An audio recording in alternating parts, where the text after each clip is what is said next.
Muito bem. Nós sabemos que na época em que o Novo Testamento foi escrito, ainda havia muitos escravos.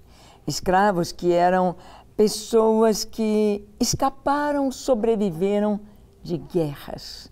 Quando o exército romano entrava nas povoados, nas cidades, em outras nações e tomava conta e conquistava, então muitos se tornavam escravos. Eles escolhiam os mais fortes, os melhores, aqueles que poderiam servir para o trabalho pesado, ou também aqueles que teriam algum trabalho especial para fazer. Na época do Novo Testamento, muitos médicos, como o próprio Lucas, eram escravos. Sim, eram escravos, servindo aos seus senhores. O escravo, ele não tinha direito a nada, apenas a cama e comida. E se errasse, e se falhasse, ele era justiçado, ele apanhava. Muitas marcas eram feitas nos servos, como se fazem marcas nos animais. E Pedro aqui vai trazer uma palavra para os servos, para os escravos, para aqueles que se tornaram cristãos, receberam Jesus como Salvador, mas continuavam escravos, continuavam servos, continuavam sem liberdade. Pedro diz na sua primeira carta, no capítulo 2, do verso 18 a 20, o seguinte: servos, sede submissos, com todo temor ao seu Senhor, não somente se for bom e cordato, mas também ao perverso. Porque isto é grato, que alguém suporte tristezas, sofrendo injustamente por motivo de sua consciência para com Deus. Pois que glória há, se pecando e sendo esbofeteados, por isso suportais com paciência? Se, entretanto, quando praticais o bem, sois igualmente afligidos e o suportais com paciência, isso é grato a Deus. Uau, que palavra é esta! O Senhor está falando aqui, através de Pedro, àqueles que eram escravos. O escravo nem era tido como ser humano. Os gregos chegavam a dizer que a mulher e o escravo não tinham alma. Não eram seres humanos completos, não eram seres humanos de valor. Imagina que mentalidade é essa. Nós vemos como que o Evangelho, o cristianismo, como o Senhor veio elevar e dignificar a mulher e o escravo. Havia os escravos de guerra, prisioneiros de guerra. Havia os escravos que se tornavam escravos por causa de uma dívida contraída, ou por seus pais, ou por eles mesmos. Uma dívida que não podia ser paga com seus bens. Apesar de serem espoliados de todos os seus bens, sua casa, seus móveis, ainda não tinham condição de pagar a dívida, os juros daqueles que lhes emprestavam dinheiro, dos agiotas. Então, eles tinham de pagar com seu serviço. Pagavam como escravos. Eram servos, doulos, escravos no grego. E então nós vamos ver aqui que Pedro está dizendo aqueles que estavam na condição de escravos sendo cristãos. Servos, sede submissos com todo temor ao vosso Senhor. Ele não deveria tomar uma posição diferente por ser cristão. Ele era escravo, Jesus o libertou, Jesus lhe fez herdeiro do mundo, herdeiro das promessas, co-herdeiro com Cristo. Aquele escravo ali vai reinar com Cristo, vai reinar na eternidade. Ele é dono de todas as coisas, junto com a igreja, junto com Cristo, herdeiro de todas as coisas. Mas, enquanto aqui na terra, continua precisando servir ao seu Senhor, continua escravo, apesar de ser livre. ele continua numa posição de submissão, apesar de ter a dignidade de que Deus nos coloca no mesmo patamar que todos os homens. Mas ele estava aqui como escravo.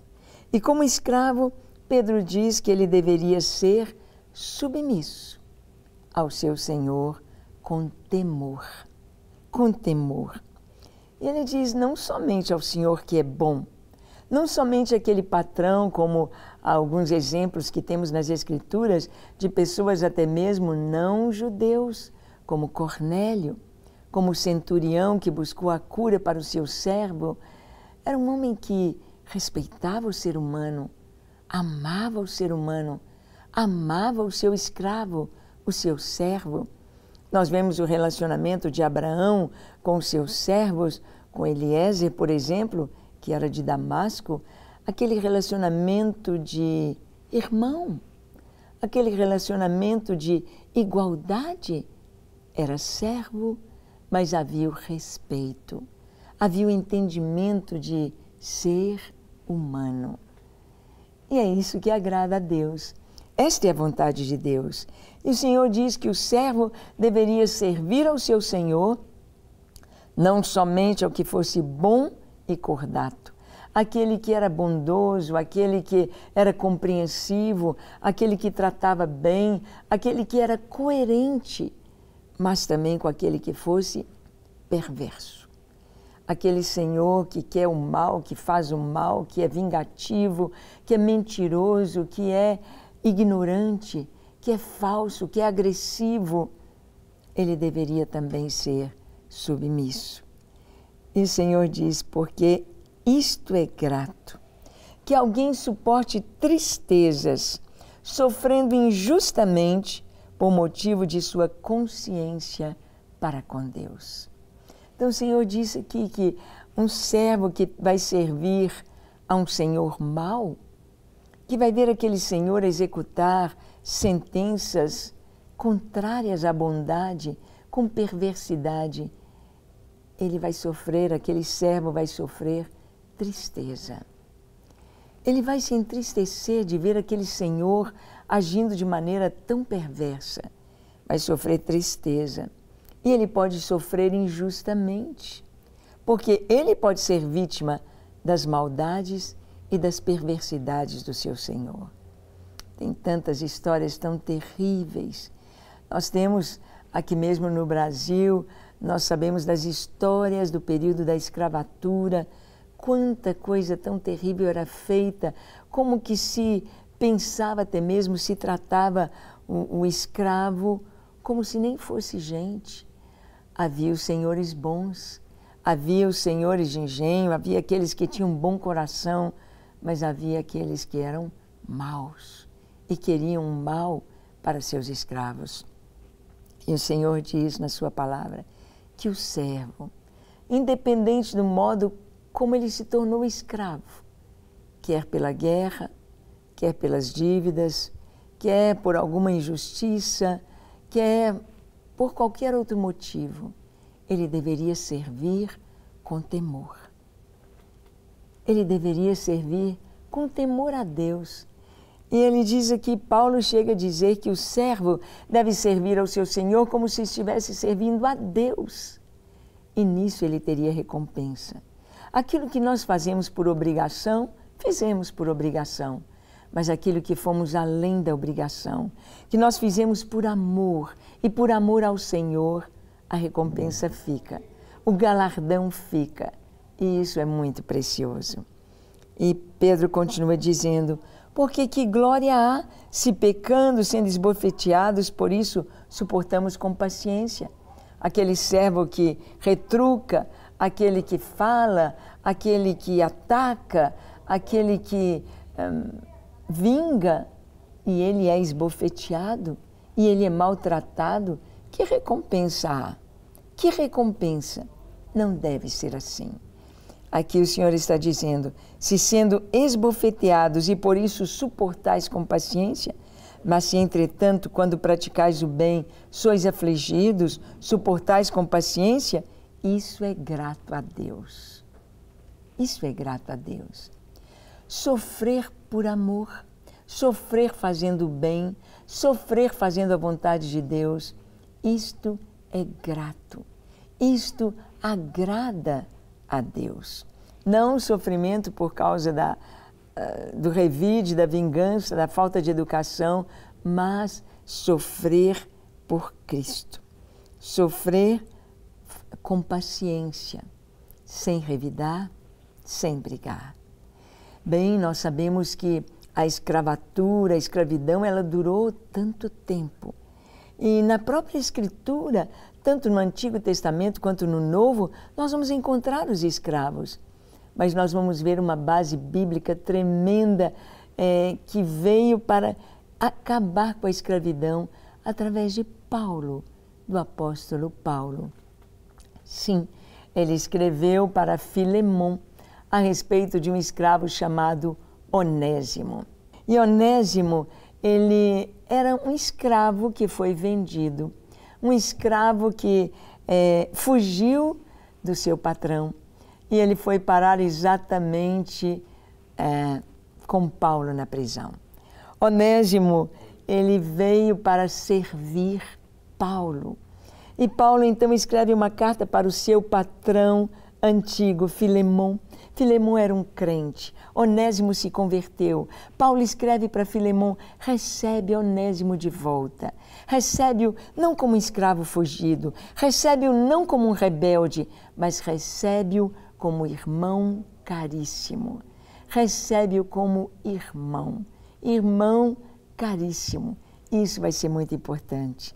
E aí nós vemos como que, a partir de então, nós vamos ter Paulo, nós vamos ver Pedro, nós vamos ver o próprio Senhor nos mostrando que somos irmãos, estamos no mesmo patamar, somos servos do Senhor, somos irmãos, devemos nos amar, não tratar ninguém como inferior, não pisar em ninguém, mas amar, compreender e servir.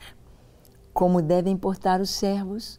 Os servos devem portar com dignidade, servindo ao seu Senhor com temor, fazer tudo como se fosse para o próprio Deus. Não sofrer por causa dos seus erros, mas se sofrer injustamente, nisso haverá recompensa. E você? Como é o seu relacionamento com o patrão ou com os empregados ou diante de Deus? Vamos orar? Feche os seus olhos, curve a sua fronte, se for possível, se ajoelhe. Ore comigo dizendo assim: Senhor, eis-me aqui em Tua presença. Eu te peço perdão para os meus pecados. Lava-me, limpa-me, perdoa-me, santifica-me. Traz sobre a minha vida a Tua bênção, o Teu favor e dá-me, Senhor, cada dia a Tua doce presença. Eu preciso de Ti, careço de Ti, necessito, Senhor, do Teu perdão, do Teu amor e da Tua paciência e da Tua graça e dos Teus atributos em minha vida. Ajuda-me a viver segundo a Tua palavra, a amar, a servir, a perdoar, a viver fazendo a Tua vontade e alegrando o Teu coração. Se em minha vida que a Tua bênção encha o meu viver e que o Senhor possa me ensinar cada dia para que eu possa cumprir a Tua vontade e alegrar o Teu coração. Senhor, te entrego a minha vida, te entrego tudo que sou, tudo que tenho, te entrego o meu coração. Sê Tu o meu Senhor, o meu Salvador, hoje e para sempre. Amém, amém e amém. Não quer ficar um segundo por fora da nossa programação? Agora você pode nos acompanhar através das plataformas digitais. Queridos amigos e amigas, preciosos irmãos e irmãs, não perca tempo. Acesse, curta e siga-nos. Fique por dentro de tudo o que acontece aqui. Rede Super, inspirando você.